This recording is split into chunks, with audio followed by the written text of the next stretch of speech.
Sejak Perhimpunan Dokter Forensik Indonesia mengumumkan hasil otopsi ulang terhadap jenazah Brigadir Yosua. Namun ada ketidakpuasan dari pihak keluarga Yosua yang disampaikan oleh tim kuasa hukum. Salah satunya terkait dugaan adanya luka penganiayaan. Untuk menjawabnya, sudah bersama dengan saya, Ketua PDFI, Dr. Ade Firmansyah Sugiharto. Sehat-sehat, Dok? Alhamdulillah sehat. Terima kasih. Dok, bagaimana menjelaskan keraguan pihak keluarga terhadap hasil otopsi ulang, terutama soal luka-luka adanya dugaan luka penganiayaan.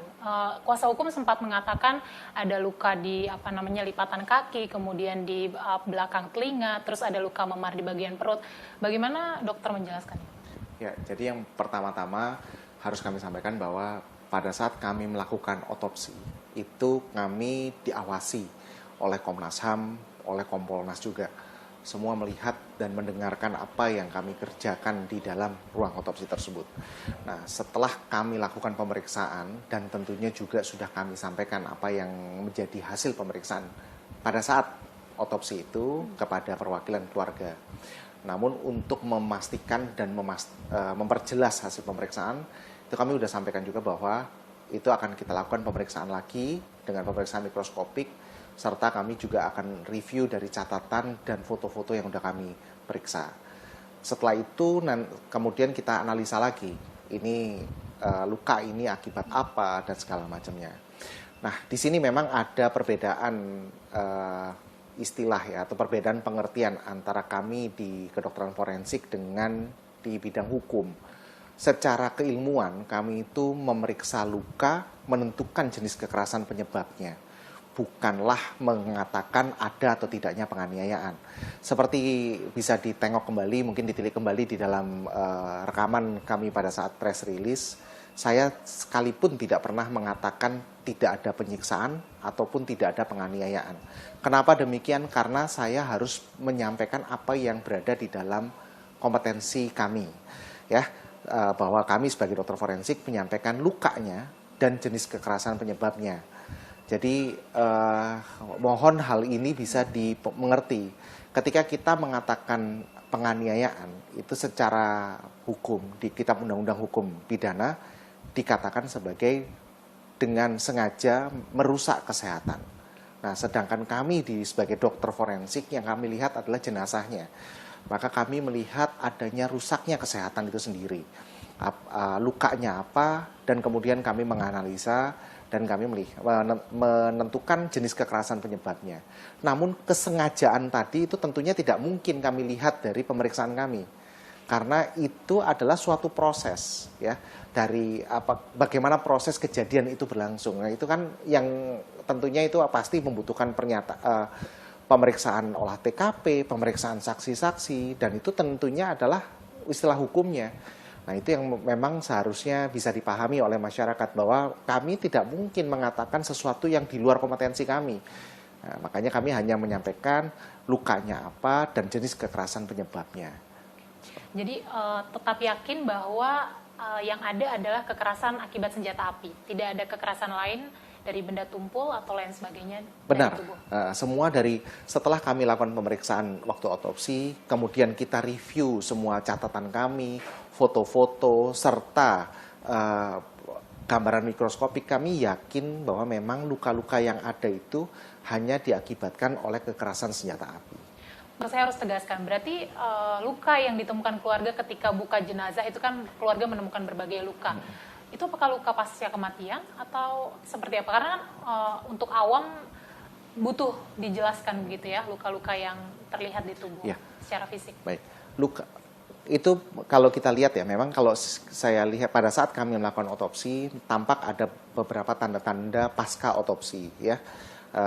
Di mana otopsi itu kita lakukan pembukaan rongga kepala, jadi kita melihat adanya sayatan di kulit kepala dari tonjolan tonjolan di belakang telinga sebelah kanan yang melintas puncak kepala hingga ke sebelah kiri, dan adanya sayatan di bagian depan, ya, di garis tengah tubuh, dan itu semua memang gambaran lazimnya pada sayatan-sayatan pada tindakan otopsi yang pertama. Lalu juga kami melihat adanya gambaran bekas pengawetan jenazah pada pergelangan kaki kanan, ya, kaki kanan. Nah, itu semua adanya gambaran-gambaran yang memang lazim ditemukan pada saat setelah diotopsi begitu. Oke. Dokter, ada 5 luka tembakan masuk, dokter Betul. waktu itu menyampaikan 4 luka tembakan keluar. Ini berbeda dengan hasil otopsi yang pertama, karena Harian Kompas pernah mendapatkan salinannya mengatakan bahwa kalau tidak salah itu ada 7 luka tembakan masuk, 6 luka tembakan keluar. Apa yang berbeda? Apakah PDFI mendapatkan file salinan yang pertama, kemudian membandingkannya dengan hasil yang terbaru, atau seperti apa? Atau bisa nggak sih dok disampaikan kalau versi hasil otopsi ulang ini 5 tembakan masuk itu posisinya di mana saja, boleh disampaikan? Ya. Yang jelas kami semua hasil itu sudah kami masukkan di dalam laporan hasil pemeriksaan yang kami sampaikan ke Barreskrim. Lokasinya di mana, termasuk analisa kami terkait luka-luka yang ditemukan tadi. Bagaimana anak peluru itu masuk ke dalam tubuh serta jalur lintasan anak pelurunya itu tadi. Jadi saya juga tidak melihat apakah tidak pernah menjadi pertimbangan kami apakah hasil ini akan sama atau akan berbeda dengan hasil pemeriksaan sebelumnya. Karena di forensik fokus kami adalah kami melaporkan, menyampaikan apa adanya. Kalau kami ketemu ada 5 luka tembak masuk, 4 luka tembak keluar, itulah yang akan kami sampaikan.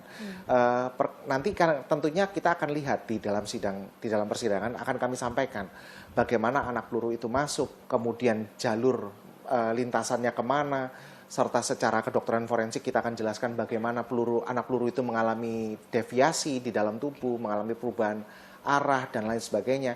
Nah itu sehingga menimbulkan kerusakan pada bagian-bagian tubuh semuanya. Itu tentu akan kami jelaskan secara lengkap di dalam sidang peradilan. Oke. Dokter, ada 2 luka tembakan fatal. Betul. Bisa disampaikan secara gamblang organ apa saja yang terkena? Kami hanya sampaikan bahwa memang luka tembakan yang fatal adalah di dada dan di kepala. Pada saat ini kami juga mohon pengertian ya dari seluruh masyarakat di Indonesia bahwa apa yang kami sampaikan tentunya tidak bisa seluruhnya kita sampaikan kepada masyarakat. Karena kami pun terikat dengan adanya Undang-Undang Keterbukaan Informasi Publik, di mana adanya hal-hal yang bila dianggap dapat mengganggu jalannya penyidikan, itu dikecualikan untuk dibuka. Jadi semua informasi yang bisa kami sampaikan saat ini adalah memang informasi-informasi yang sudah dianggap tidak mengganggu jalannya penyidikan.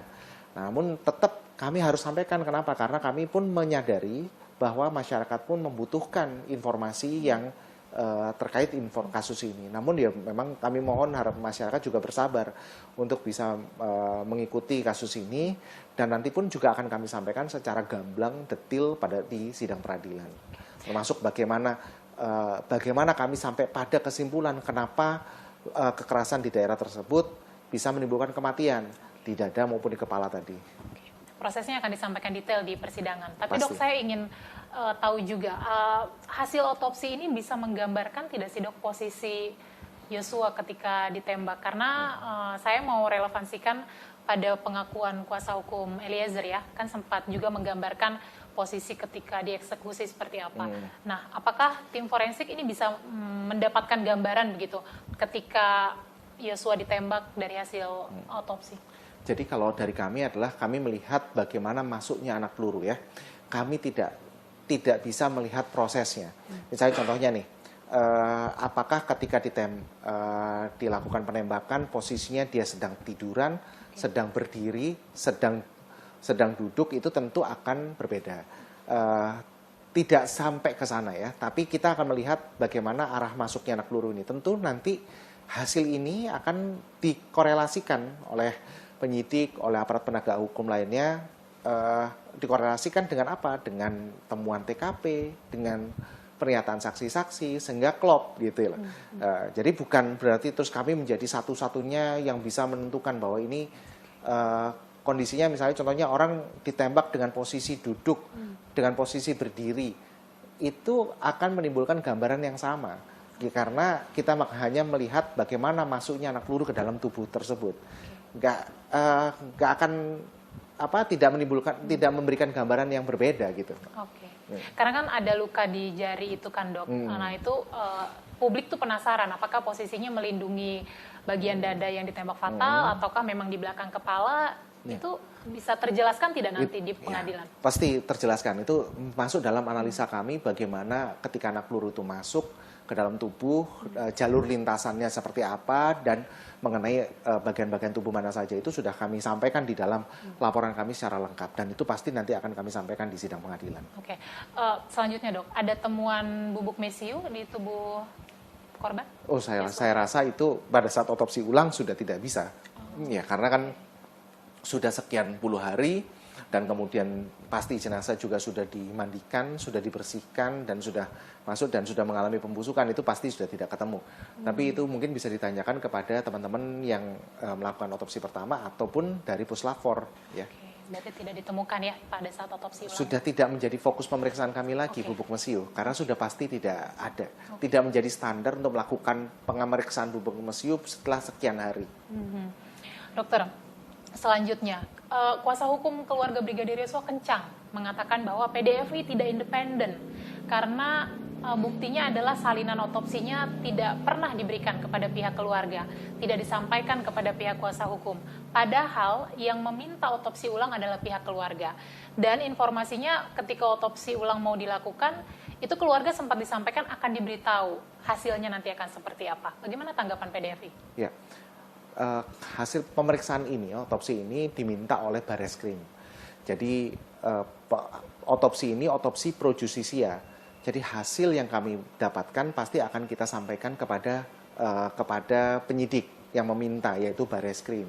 PDFI secara yuridis kami memiliki kewajiban untuk menyampaikan ini kepada penyidik yang meminta, dalam hal ini Bareskrim. Nah, itu semua sudah kita berikan, kita sudah sampaikan sedetil mungkin apa saja yang ditemukan, dan tidak ada yang tutup-tutupin.